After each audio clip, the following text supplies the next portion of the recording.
নিয়মটি শিখে নিই।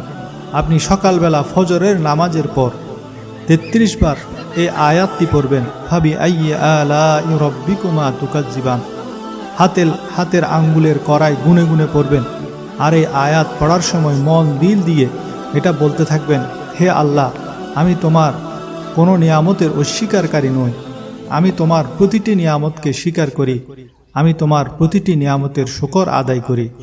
যখন আপনি মনে প্রাণে এটাকে স্বীকার করবেন, আল্লাহর নিয়ামত সমূহের শুকর আদায় করবেন, তারপর যদি আপনি আল্লাহর কাছে হাত তুলে চান, আপনার যে কোনো প্রয়োজনের ব্যাপারে আল্লাহর কাছে ফরিয়াদ করেন, ইনশাআল্লাহ আপনার সে হাজত পূরণ হবে।